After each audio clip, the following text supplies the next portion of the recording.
Mohandas Karamchand Gandhi, better known as Mahatma Gandhi, was a great leader, thinker, and philosopher who is remembered today as the father of India.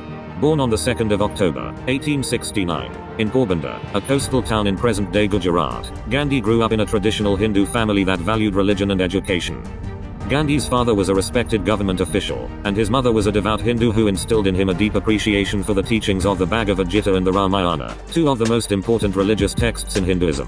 From an early age, Gandhi showed an aptitude for learning and a strong sense of compassion for others. Gandhi's early education was completed in Porbandar, but he was then sent to Rajkot, a nearby city, to study at a higher level. In 1887, Gandhi's father passed away, leaving the family in a difficult financial situation. To help support his family, Gandhi decided to pursue law studies in London. He left for London in 1888 and spent the next 3 years studying law at the Inner Temple, one of the four Inns of Court in London. During this time, Gandhi was exposed to a very different culture and way of life, which had a significant impact on his thinking and worldview. In 1891, Gandhi returned to India and began practicing law in Bombay. However, he struggled to find clients and soon realized that his passion lay elsewhere.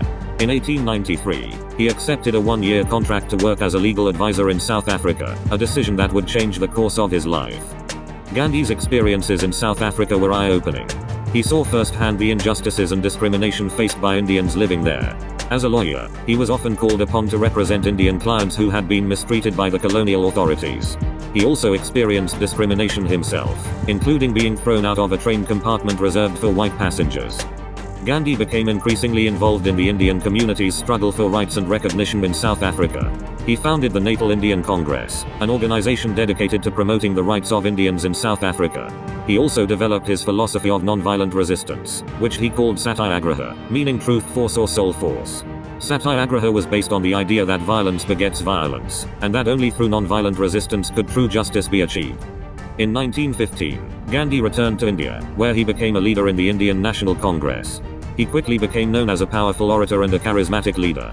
Gandhi's philosophy of nonviolence resonated with many Indians, who saw it as a way to challenge British rule without resorting to violence. Gandhi's leadership of the Indian independence movement was marked by a series of nonviolent campaigns and protests. In 1919, he led a nationwide strike against the Rowlatt Acts, which gave the British colonial government the power to imprison individuals without trial.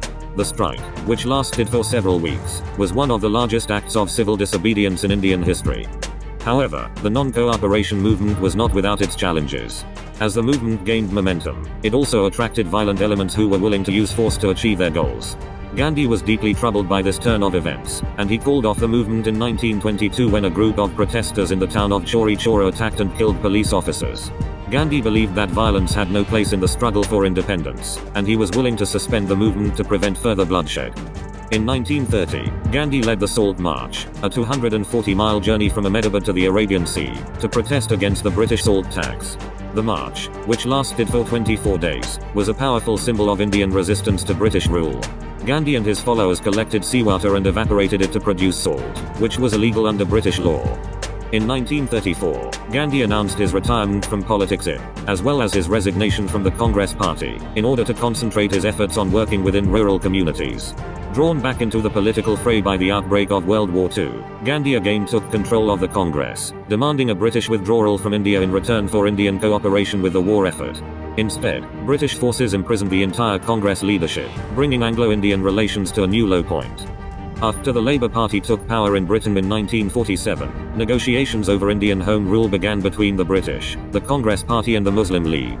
Later that year, Britain granted India its independence but split the country into two dominions, India and Pakistan. Gandhi strongly opposed partition, but he agreed to it in hopes that after independence Hindus and Muslims could achieve peace internally. Amid the massive riots that followed partition, Gandhi urged Hindus and Muslims to live peacefully together, and undertook a hunger strike until riots in Calcutta ceased. In January 1948, Gandhi carried out yet another fast, this time to bring about peace in the city of Delhi. On the 30th of January, 12 days after that fast ended, Gandhi was on his way to an evening prayer meeting in Delhi when he was shot to death by Nathuram Godse, a Hindu fanatic enraged by Mahatma's efforts to negotiate with Jinnah and other Muslims. The next day, roughly 1 million people followed the procession as Gandhi's body was carried in state through the streets of the city and cremated on the banks of the holy Jumna River.